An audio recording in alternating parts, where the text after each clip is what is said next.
Behind the Brand features the people who are making things happen. Get the insight to grow your biz from experts who've done it. Get behind the brand.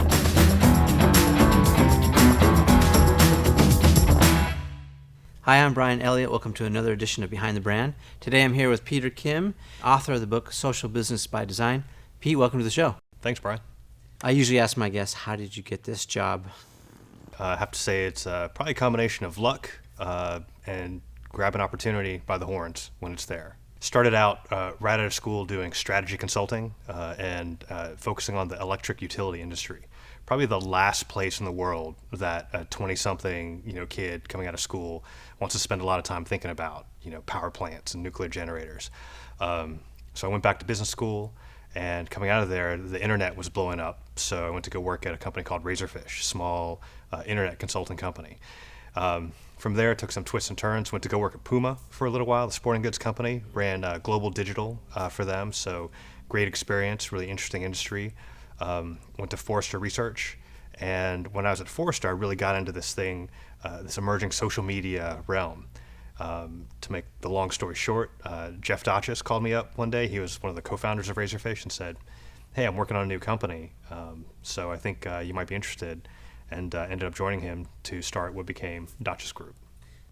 Can you give me a really simplified definition of social business? What is it? Social business, understanding how people connect and then delivering business results in a way that's most amenable to the way they want to connect, giving customers what they want. And so as we see technology emerging, as we see new ways of wanting to interact and behave emerging, it's about companies meeting customers where they're going. I also feel like social business is the difference between kind of the way the web used to be, very much a one-way street, and now it's two-way, right? So brands can not only have personality, but they can also have a voice and a face, and consumers have a voice like never before, and the two can have this conversation, this dialogue. Social media is certainly a subset of a larger concept of social business. When I talk about social business, what I focus on is thinking about fundamental human tendencies, for example, the need to and the desire to connect, and thinking about this point in time that we're at today, and the cultural trends that we have available, the technology trends that we have available, and using those to drive business outcome. What are some of those things that are available? Talk to us about maybe, where it was when you were maybe at Puma and didn't have that at your disposal, sure, and what some of the things you've got now. Yeah, think about technology in particular, because that's when people think about social media or social anything, they typically think about technology first. If you go way back to the 1950s, let's say, where the first supercomputers were invented, ENIAC, for example, at the University of Pennsylvania, and that thing took up a whole city block in Philadelphia. IBM Research has said today's smartphones, so the iPhone or BlackBerry or Android that you have in your pocket, has more computing power than the entire world did in 1950. So think about Moore's Law and Metcalfe's Law, thinking about semiconductors and the cost of storage and the power of processors, the availability of over-the-air networks as well as wired networks. These things come together and give us more opportunity than ever before. When I think about social media, I think about media, compared to social business. So help us understand, if we put them side by side, social media is a subset of social business, but sort of expand on that a little bit. How does it impact other parts of the organization? When I think media, I think of marketing department. What's happening with social business? Yeah, there's been a lot of attention and a lot of focus on social media because it's external, it's very visible, and so it's easy to talk about. When we see a campaign, and when we see a company engaging in social media, it's easy to point to cite, and to talk about it further. What doesn't get talked about that often are the internal constructs or the organization and the process that makes that happen. So when we talk about social business, and when companies are trying to figure out, well, how do I use social media effectively, they've got to think about how do they set themselves up for success. So what's the org structure? What are the tools? What are the policies and procedures that I have to have in place? Businesses are becoming what they used to be in some ways. So today, small and medium business owners are actually in a perfect position to do social business successfully, because if anything, big businesses like Bank of America or Citibank or IBM are trying to use social tools and tactics to replicate the feel and the engagement of a small business. So, it's the same as it always was, or Back to the Future, pick the cliche of choice, but we're trying to use these tools to drive engagement. And I think that's the secret weapon for small businesses in particular, that they come from a position where it's somewhat easier to drive person-to-person relationships, and it's about using social tools and tactics to make those deeper and wider. Let's talk about failure. Let's talk about mistakes. And from the perspective of what can we learn from it? Everyone wants to learn from someone else's mistake. It's a lot more painful to do it ourselves. But in golf, they call it a mulligan, do-over, whatever you want to call it. Have you had any of those do-over moments that you regret? Yeah, the thing about social media is that you haven't really been in it until you've failed a little bit, right? Or at least I'll put it another way. You haven't been in it until someone's called you an idiot. The first blog post I ever wrote was a guest post when I was at Forrester on my colleague Charlene Lee's blog, and I was the analyst covering advertising at the time, and so the annual take on the Super Bowl ads fell to me to talk about. And I remember it was like, same old, but there weren't any URLs. It was way before people even thought about creating, find us on Facebook or follow us on Twitter buttons. But even vanity URLs were missing, right? Even I remember that year, even companies weren't even buying search ads or keywords relevant to some of these cool, creative, like Whopperettes that Burger King was creating, or other branded entertainment. I remember one of the first comments to that post was, if Forrester Research hires analysts like this and pays analysts like this, then people like Peter Kim should be fired, because this is the worst analysis I've ever seen in my life. Written by someone who is anonymous. Perfect. No email, no company affiliation. Of course. But I was still like, oh man, this is it's pretty wasn't as graphic as some language I've seen online. You know who that was, though? That was probably Forrester's competitor. I hate these anonymous guys. I mean, I think they deserve zero response. Yeah, serves a purpose, right? There's a spectrum, and some of our colleagues at a company called Bond Art and Science did a study of media, and there's an inverse correlation.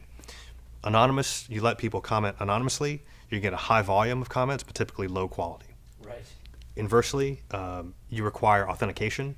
Let's say Facebook Connect, you have to use your real identity. You may get a lower, volume of comments, but a much higher quality. Yeah. So it all depends on what the site owner and what the brand is looking to do. So how was that a mistake for you? Because probably what you said was legitimate. You view it as a failure? I think the analysis was solid. Of course it was solid. But until you get out there, as the saying goes, teach a man to fish. And that's what leads to success. You got to get into social media and to do it, and to be burned a little bit, perhaps. Yeah. And that's the thing about people trying to learn about this stuff. You can't just read about it and think about it and say, like, yeah, I would do that. You have to be in it and participating. Yeah. And for people in larger organizations, that's why it's critical to get that C-level of executives actually using it.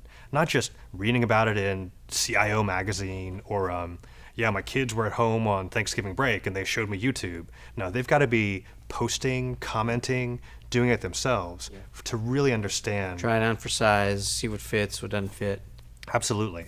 Otherwise, it's just an academic exercise, and social is so much more fundamental that you need to participate to really understand what it's all about. Are there a lot of experts out there? What do you think about the term expert? I know, why people are negative or use it mockingly in some senses, right? Social media expert, aren't we all? Who doesn't know how to talk to somebody else? So I understand some of the industry disdain for that, for that concept. That being said, if we go back to a more absolute definition of what an expert is, I think there are a lot of shysters and carpetbaggers out there who consider themselves experts because different than just using the tools doesn't make you an expert in helping advise businesses on how to use them. Yeah. So it takes a different level of understanding business strategy, the potential of platforms and tools, and then helping drive strategy in order to create business value. And so that's what an expert is to me. Talk to us about being an entrepreneur, and it's kind of a new term that's becoming more popular. Talk to us about what it means to you and how you've been successful.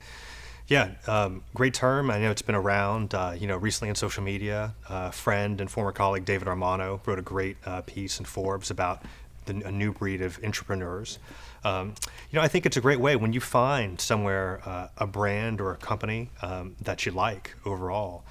It's a way for those of us who have a restlessness or an intellectual curiosity to really experiment and do good things for a company rather than having to leave and start over with some of the mundane aspects of setting up payroll and healthcare and other stuff for the 20th time, as the case may be, but staying in the same place, taking on new challenges, and really contributing to the overall good of a brand and of a place. So we see that happening. We see some of these entrepreneurs cropping up, like at Intel, or David is one at Edelman, and it's pretty cool to see. Pretty cool to follow their careers. If I'm a business owner, how do I judge that? How do I deal with that? Because the folks maybe that are funding their ventures, whether you're writing a new book or you're on a book tour or whatever it is, there's this inclination, I think, to feel like, well, maybe they're planting seeds for the next opportunity. How do you balance that? Yeah, there's a time and a place for sure. I mean, if you're, depending on the parts of your business you're talking about, if you run an apparel production shop, you certainly don't want the people who are sewing patches onto the clothing to be thinking about, well, you do want them thinking creatively, but you don't want them to take their own liberties with that process, right? That process exists for a reason. So another way to put it, if you're at Ford, you don't need the people who are on the assembly line running the machines to be tweeting while they're operating heavy machinery, right? So entrepreneurship has its time and its place. Right. That being said, I think with the rise of social business, managers and business owners have to find entrepreneurs, if not become entrepreneurs themselves, in order to think about new disciplines like community management, customer engagement, and outreach. Yeah. So you've got to find people with that passion, with that desire, and elevate them in order to make this stuff work. What if I'm afraid, like someone like Peter Kim will write a successful book, he has a huge social following, social presence. Aren't I in jeopardy of losing him to the next gig, the next highest bidder, whatnot? Yeah, Brian, I think it goes both ways. A lot of people who work at well-established brands, Fortune 500, they, for a long time, for decades, if not centuries, there was this idea of,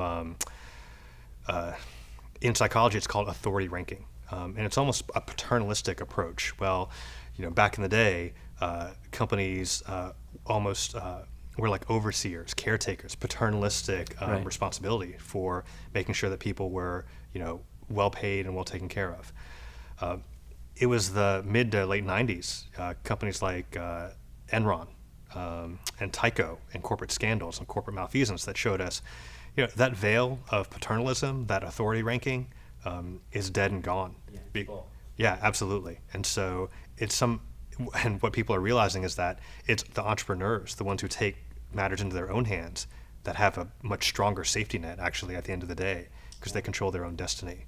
So, it's a matter of first getting rid of some of the corporate think and the assumptions that we've lived with for decades, to be honest.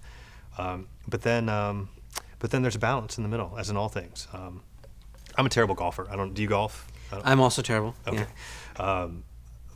But I know enough to say this, is that when you hold the club, you want to hold it not too tight. Grip it too tight when you swing, and that's what beginners do, right? They think if I grip it tight and I swing as hard as I can, I'm going to hit it farther. And what ends up happening, it's you either miss the ball entirely or there's an awful slice or hook, right? Conversely, you hold it too loose, and you're not going to. And if you happen to strike the ball, club's probably going to go flying. Right. So it's a matter of balance, right in between, firmly enough that you can address the ball, but then loose enough that you're going to get a good plane right through the ball. So that's what it's like having an employee that may be an entrepreneur and maybe have that potential. It's how can you make sure that they operate within policy and they're focused on the business results, not so loose that they're off on their own tangents, building their own personal brand, but not so tight that you're constraining what's able for them to do. Let's break down the book here a little bit and talk about some of the core principles in the book and what you'd like people to know, why they should pick it up, and what are some of the things they could look forward to learning from it.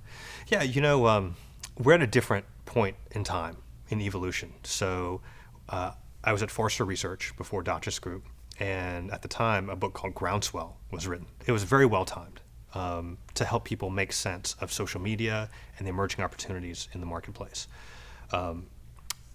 You could say 5 years later, I think it was published about 5 years ago. Everything about social media that there is to say has been said already. To a certain extent, true. But that's why we focus on this idea of social business, which is something different, something bigger, and has different considerations when you put it all together. So what we've done is tried to write a book that's accessible, as we started out talking to both novices, people who are new to this industry, as well as experts.